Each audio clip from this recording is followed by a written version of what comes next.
chers compatriotes, chers panafricains,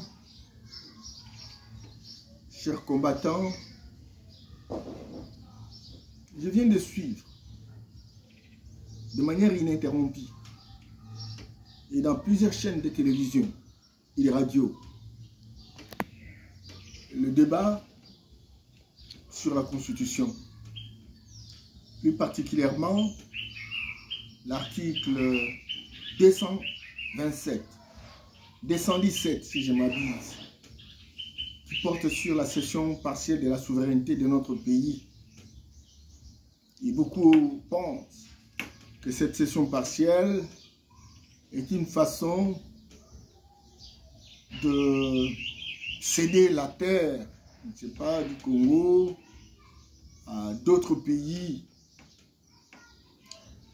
Moi, je pense qu'il y a moyen, sans être juriste, il y a moyen de comprendre la vision et la philosophie de tous les panafricains, et plus particulièrement les pères fondateurs de l'UDPS. Ils ont toujours été véritablement partisans de l'unité politique africaine.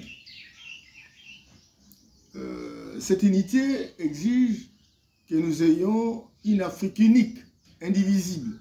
Parce que vous vous rappelez, nous avons été divisés à la conférence de Berlin sur base d'une carte mal dessinée par des personnes qui n'ont jamais été en Afrique. Les soucis de tout Africain, et même des Afro-descendants aujourd'hui, c'est de restaurer l'Afrique. C'est de rétablir l'Afrique dans son intégralité. C'est comme ça que dans plusieurs dispositions de presque tous les pays africains, le souci est de rétablir véritablement cette unité politique. Déjà en 1960, des gens comme Kwame Nkrumah auraient souhaité que nous allions vers les États-Unis d'Afrique. Ce que d'aucuns appellent aujourd'hui l'État fédéral d'Afrique. Ça n'a pas été à cause de puissances d'argent qui ont divisé les modérés et les progressistes. Et raison pour laquelle on a trouvé une solution intermédiaire en créant l'Organisation de l'Unité africaine. Cela n'a pas suivi parce que ça devenait pratiquement un syndicat de chefs d'État. On est arrivé finalement à l'Union africaine. Et si vous voyez le plan Oméga, si vous voyez le plan NEPAD, c'est très clair que les Africains se donnent un rendez-vous en 2063. L'idée, c'est qu'il faut créer une Afrique unique. Mais il faut déjà commencer à préparer les régions. On ne peut pas aller tout droit directement vers la création d'un État fédéral d'Afrique sans préparer les régions. Et nous avons 5 régions. Il y a le nord, vous avez le Maghrébin, il y a l'Est, vous avez l'Éthiopie comme locomotive de compagnie, et vous avez le Sud, l'Afrique du Sud et tous ces pays satellitaires, et à l'Ouest, vous avez le Nigeria et tous les autres pays de l'Afrique occidentale. Au centre, c'est le Congo-Kinshasa, la locomotive, et les autres pays satellitaires, etc. Il faut que les organisations régionales soient stables pour que finalement nous commencions déjà à expérimenter cette unicité.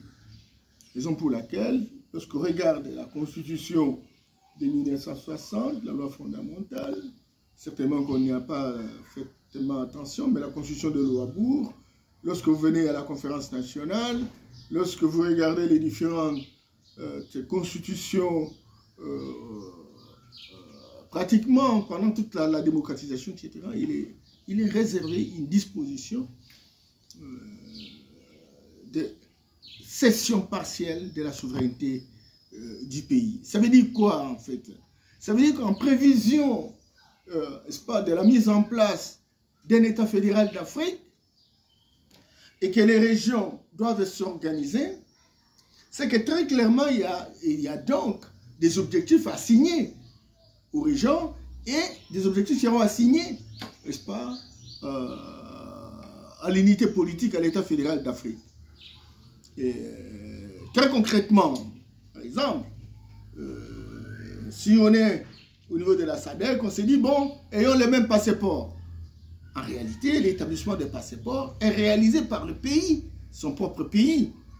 Mais lorsque vous signez un traité où vous pensez que vous devez vous organiser autour de la SADC, et vous dites, nous voulons un passeport.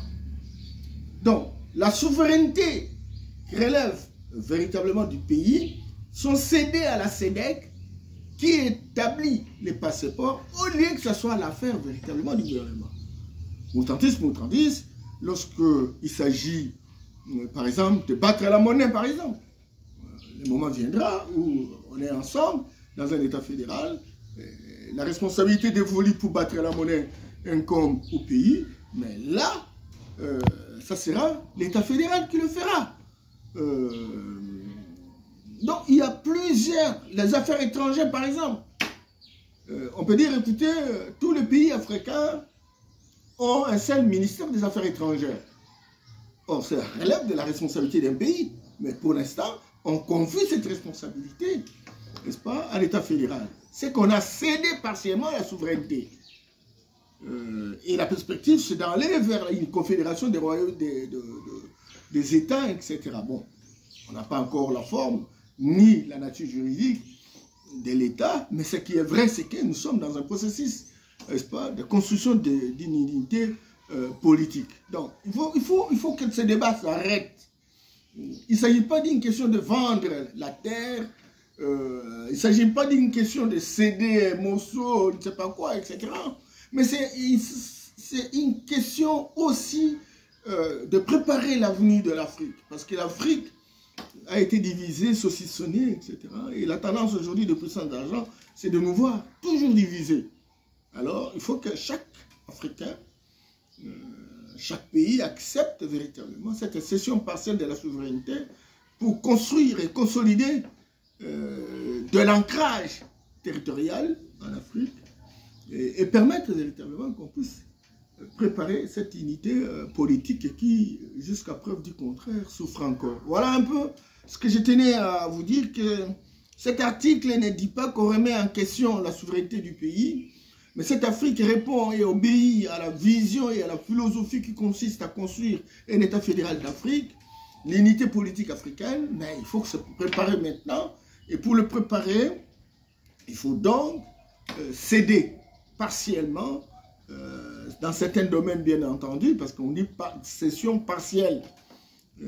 C'est là que reviendrait soit à une organisation de la région, soit à une organisation à l'échelle africaine. Voilà un peu ce que j'ai tenu à apporter comme élément de clarification par rapport à ces débats, que je souhaiterais que ça puisse s'arrêter, parce que ça nous prend inutilement du temps pour rien. Merci.